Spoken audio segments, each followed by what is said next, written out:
సాయిరామ్ గారు ఒక్కసారి BRS very good evening అండి. బీఆర్ఎస్ నేతల మీద నమోదైన కేసులు మనం ఒకసారి చూసినట్లయితే ఒకటి కాదు ఇద్దరు కాదు వరుసగా 1 by 1 అయితే నమోదవుతూనే ఉన్నాయి. జీవన్ రెడ్డి ఆర్టీసీ నుంచి తను లీజుకు తీసుకున్న వాటికి కట్టలేదనో లేకపోతే ఎలక్ట్రిసిటీ బిల్లుకు కట్టలేదనో టోటల్గా 10 కోట్లకు సంబంధించి ఆయనకు నోటీసులు రావడం సీజ్ చేయడం. అలాగే మల్లారెడ్డి 47 ఎకరాలు ఎస్టీ కాలనీ నుంచి తీసుకోవడం వల్ల SC/ST అట్రాసిటీ కేసు తన మీద నమోదవటం.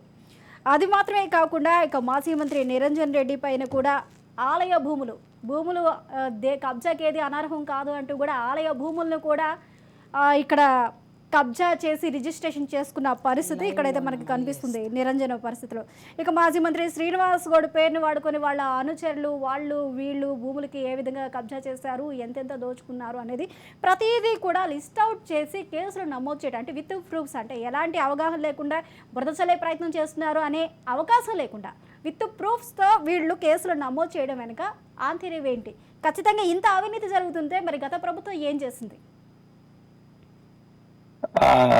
నమస్కారం అండి. అయితే ఇప్పుడు ఫస్ట్ ఆఫ్ ఆల్ కాంగ్రెస్ కొత్తగా ప్రభుత్వం ఏర్పాటు చేసినాక వాళ్ళ ప్రియారిటీస్ నేనేమనుకున్నా అంటే ప్రజలకు మాట ఇచ్చింది కాబట్టి సహజంగానే ప్రజలకు ఇచ్చిన హామీలు నెరవేర్చడంలో గతంలో మన బీఆర్ఎస్ పార్టీ కేసీఆర్ గారు కావచ్చు, బీఆర్ఎస్ పార్టీ ప్రభుత్వాన్ని ఏర్పాటు చేసినప్పుడు తెలంగాణను కష్టపడి ఇన్ని కోట్ల మంది ప్రజలను ఒప్పించి ఉద్యమంలో ఇన్వాల్వ్ చేసి తద్వారా రాజకీయ పార్టీలన్నీ ఒప్పించి తీసుకొచ్చిన ప్రత్యేక రాష్ట్రాన్ని కంటికి రెప్పలా కాపాడి డెవలప్ చేయాలనేది జనరల్ ప్రభుత్వ ఉద్దేశం, ప్రభుత్వ లక్ష్యాలు ఉంటాయి. అట్లా కేసీఆర్ గారు ప్రతి రంగాన్ని ఎంచుకొని అప్పుడు 14 టర్మ్లో కావచ్చు, మొన్నటి 18 టర్మ్లో కాబట్టి కొన్ని ప్రాధాన్యత అంశాలు ఎంచుకొని ఆయా రంగాలను బలోపేతం చేసి అక్కడ సంపదను పెంచి ప్రజలకు ఎట్లా పంచాలి అనే విషయంగా ప్రభుత్వాలు, ముఖ్యమంత్రి, మంత్రులు కృషి చేస్తారు.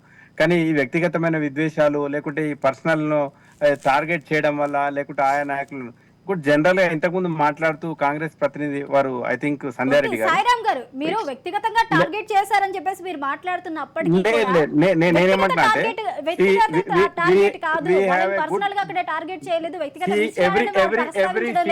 జరిగిన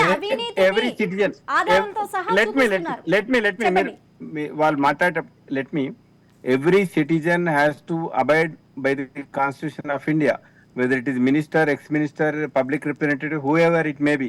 మనకు భారత రాజ్యాంగాన్ని అనుసరించి ఏ పౌరుడైనా కూడా రాజ్యాంగానికి లోబడి చట్టానికి లోబడి ఉండాలి. చట్టానికి అతిక్రమిస్తే నాకు తెలిసి పోలీస్ అధికారులు కావచ్చు, ఇప్పుడు వారు మాట్లాడుతూ ఏమన్నారంటే ప్రభుత్వం చెప్పినట్లే చేస్తారని అధికారులు కావచ్చు, పోలీస్ అధికారులు కావచ్చు, బ్యూరోక్రాట్స్ కావచ్చు, నాకు తెలిసి వాళ్ళంతా ఐఏఎస్లు ఐపీఎస్లు చట్టాన్ని చాలా కొన్ని ఏళ్ళుగా చదివి నిష్ణాతులై ఆ స్థానాలకు వచ్చిన వాళ్ళు ప్రభుత్వ ప్రాధాన్యతలను అంటే ఈ పలానా పాలసీ కోసం పనిచేయండి అని చెప్తారు, కానీ చట్టాన్ని అతిక్రమించమని చెప్తే. ఎందుకంటే కాంగ్రెస్ ఇప్పుడు మనం జనరల్ గా బీఆర్ఎస్ పార్టీ కేవలం 9 సంవత్సరాలే రూలింగ్ ఉన్నది, 14 సంవత్సరాలు కొట్లాడిన చరిత్ర ఉన్నది. ఇంకా ఈ తెలంగాణ నేల మీద ఉమ్మడి ఆంధ్రప్రదేశ్ లో ఎక్కువ కాలం రూలింగ్ చేసింది కాంగ్రెసే కాబట్టి వాళ్ళు అధికారులను మేం చెప్పినట్లే చేయాలి అనే వాళ్ళ సంస్కృతి ఉన్నది కాబట్టి అదే సంస్కృతి ఉంటదేమో అన్న ఒక కోణంలో వాళ్ళు ఆలోచించి అట్లా అదృష్టపడుతున్నారు. జనరల్లీ ఏ అధికారి కూడా